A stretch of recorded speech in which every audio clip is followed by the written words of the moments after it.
गुरु शिष्य का क्या कर्तव्य है और असली दीक्षा का मतलब क्या है, प्रभुपाद अपने तात्पर्य में समझा रहे हैं। श्रील प्रभुपाद जी ने उपदेशामृत का जो 5वां श्लोक है, जिसमें रूप गोस्वामी बताते हैं अलग अलग स्तर के भक्तों के साथ कैसे व्यवहार करना चाहिए, उसमें प्रभुपाद जी के तात्पर्य में मैंने नोट किया, अगर आप सर्च करेंगे वेदावेस में, तो प्रभुपाद जी ने 6 बारी लिखा है एक्चुअली इनिशिएटेड। वास्तव में कोई दीक्षित है तो दीक्षा लेना या वास्तव में दीक्षा लेना क्या मतलब है। तो प्रभुपाद जी कह रहे हैं दीक्षा उसी को लेना चाहिए जो वास्तव में आध्यात्मिक जीवन में प्रगति करना चाहता है। दीक्षा लेना कोई फैशन नहीं है कि सब ले रहे हैं चलो हम भी ले लें। दीक्षा की हमारे संस्था में तैयारी ये है कि 16 माला का जब 4 नियमों का पालन कम से कम 1-1.5 साल कर रहा हो तो उसको हम दीक्षा के लिए रिकमेंड करते हैं। ये तो तैयारी है। लेकिन आंतरिक तैयारी ये है कि दीक्षा लेने के बाद अब मैं अपनी मनमानी नहीं करूंगा, है ना। हरियश्वर ने अपनी मनमानी नहीं की, एक चेतसा। जहां मनमानी करने का स्कोप आता है वहां अलग अलग ओपिनियंस होते हैं, एक चेतसा नहीं हो सकते, है ना।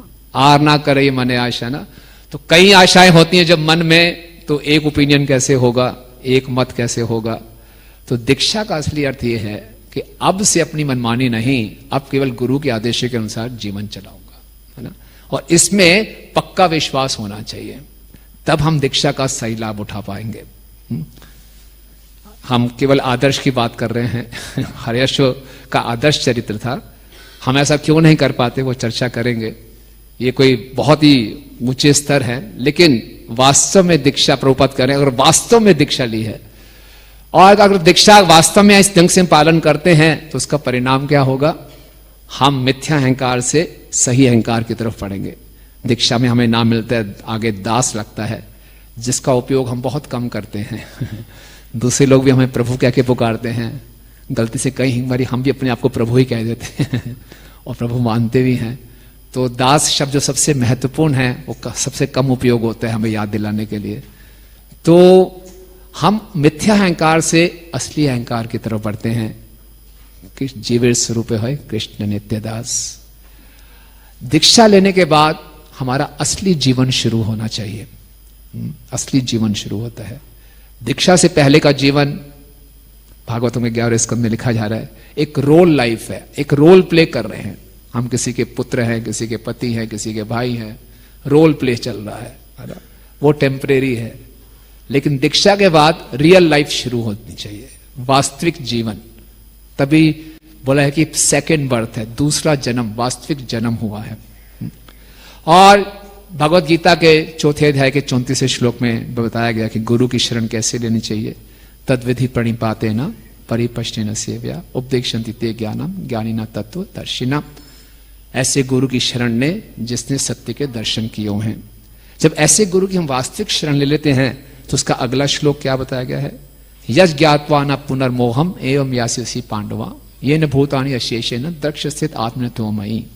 अगर दीक्षा का हमने सही ढंग से लाभ उठाया है तो यज ज्ञात्वा न पुनर्मोहम, फिर दोबारा हम मोह में नहीं फंसेंगे, हर जीव को भगवान से संबंधित देख पाएंगे। यह अवस्था है भाव की। तो दीक्षा हमें श्रद्धा से, भजन क्रिया से भाव तक ले जाने के लिए है ना। तो ये पूरी विधि है, क्रमशः इसमें विकास होगा। तो अक्सर लोग कई बारी 16 माला जब भी कर रहे हैं, 4 नियम पालन भी कर रहे हैं, तो कहीं देखते हैं भक्त दीक्षा लेना नहीं चाहते, या कई बारी हम दीक्षा का पूरा लाभ नहीं उठा पाते। तो क्या कारण है? तो आजकल जो कलयुग में वातावरण है, आधुनिक तथाकथित जो सभ्यता है, उसमें हर कोई स्वतंत्र रहना चाहता है ना, इंडिपेंडेंट होना चाहता है। जो हमारी इच्छा हम करें, जस्ट डू इट, ये हमारा स्लोगन रहता है अधिकांशतः बाहर की जगत में। और उसी जगत में हम भक्तों के समाज में आते हैं, दीक्षा भी ले लेते हैं, लेकिन मानसिकता चलती रहती है कि हम स्वतंत्र रहना चाहते हैं। और दीक्षा का अर्थ है एक बहुत गंभीर संबंध गुरु के साथ स्थापित करना। दीक्षा के माध्यम से गुरु परंपरा से संबंध बनता है, प्रामाणिक गुरु परंपरा के माध्यम से कृष्ण से संबंध स्थापित होता है। तो दीक्षा एक बहुत ही गंभीर विधि है, ये केवल एक औपचारिकता नहीं है, हृदय से हृदय का संबंध है। तभी दिव्य ज्ञान हृदय में प्रकाशित होता है, तभी अंधकार दूर होता है। दीक्षा दिव्य ज्ञान, जिससे कि हमारे सारे पाप समाप्त हों, अज्ञानता समाप्त हो। तो ये एक संबंध बनाने से होता है, केवल औपचारिकता से नहीं। तो संबंध बनाने के लिए हमें तैयार रहना चाहिए अपनी स्वतंत्रता को त्यागने के लिए। अगर किसी का विवाह भी होता है,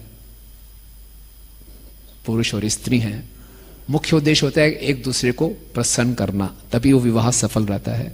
उसके लिए अपनी इच्छाओं को, अपनी स्वतंत्रताओं को, अपनी भावनाओं को कुछ त्याग करना पड़ता है, तभी संबंध बनता है। लेकिन जो आजकल का वातावरण है, इसमें हर व्यक्ति, हर जीव अपनी स्वतंत्रता बना के रखना चाहता है। अब स्वतंत्रता बना के रखना चाहता है, उसको सेक्रीफाइस नहीं करना चाहता। लेकिन संबंध हर जीव की आवश्यकता है, बिना संबंध के हम रह नहीं सकते। स्वतंत्रता त्याग गए बिना संबंध बनेगा नहीं। केवल गुरु के साथ नहीं, गृहस्थ जीवन में भी, किसी मित्र के साथ भी कोई भी संबंध बनाना है तो उसके लिए हमें त्याग करने के लिए तैयार होना चाहिए, अपनी स्वतंत्रता को त्यागने के लिए। अपनी स्वतंत्रता को हम त्यागना चाहते नहीं, संबंध हमें जरूर चाहिए, तो व्यक्ति क्या करता है, फिर सोशल मीडिया में जाता है, वहां संबंध ढूंढता है। फेसबुक में 5000 फ्रेंड लिस्ट है, वास्तविक जीवन में कोई दोस्त नहीं है ना। ये कितने मेरे लाइक्स हुए, इसी में मुझे संतुष्टि मिलती है। ये वास्तव में हर व्यक्ति संबंध को खोज रहा है, और संबंध बनेंगे नहीं जब तक हम अपनी स्वतंत्र मानसिकता को त्यागेंगे नहीं। इसीलिए दीक्षा बहुत आवश्यकता है। दीक्षा लेने से गुरु हमारे भोगने की प्रवृत्ति को सेवा की प्रवृत्ति में बदलते हैं। ये पूरी एक विधि है, एक प्रोसेस है, तभी हम अपने सूक्ष्म शरीर को बदल सकते हैं। इसीलिए मनुष्य जीवन मिला है। स्थूल शरीर की धुलाई तो पशु पक्षी भी कर लेते हैं, सूक्ष्म शरीर की धुलाई केवल गुरु कर सकते हैं भक्तों के संग में। तो उसके लिए हमें अपनी स्वतंत्रता को त्यागने के लिए तैयार होना चाहिए। लेकिन आजकल के वातावरण में स्वतंत्रता को हम बना के रखना चाहते हैं, इसलिए गुरु से वो संबंध स्थापित नहीं हो पाते, तो हमें अपने अंदर वो बदलाव नजर नहीं आते। तो फिर बोलते हैं, पता नहीं दीक्षा काम नहीं कर रही, चलो जी कहीं दूसरे मठ में चलते हैं, कहीं और चलते हैं, है ना। तो हमें अपने अंदर ये देखने की आवश्यकता है। दूसरा कारण जो दीक्षा प्रभावशाली हमारे जीवन में नहीं होती, या लोग दीक्षा नहीं लेना चाहते, कि दीक्षा लेने के बाद भी हमें अपने इस संबंध में मेरा क्या रोल है, इसकी स्पष्टता नहीं होती, क्लैरिटी नहीं होती। क्योंकि कोई वर्णाश्रम है नहीं, स्वरूप तो दूर की बात है, मुझे अपना स्वभाव भी नहीं मालूम कि मेरा स्वभाव क्या है, मैं कैसे गुरु की सेवा कर सकता हूं। तो इसमें क्या होता है, जब मुझे अपने स्वभाव की स्पष्टता नहीं है, तो जैसा मेरा मन ना चाहता है मैं वैसे नाचता हूं। कई बार हम देखते हैं भक्तों में ये समस्या रहती है, किसी भी सेवा में वो फिट नहीं हो पाते। ये नहीं, थोड़ी देर बाद फिर बदलना, फिर बदलना, फिर बदलना, किसी भी सेवा में मन नहीं लग रहा, क्योंकि उसे मालूम है नहीं कि मेरा स्वभाव क्या है। तो जब हम सेवा ही नहीं करेंगे तो गुरु के साथ संबंध कैसे होंगे। तो ये बहुत बड़ी दो समस्याएं हैं जो हमें दीक्षा के सही परिणाम नहीं ला पाते।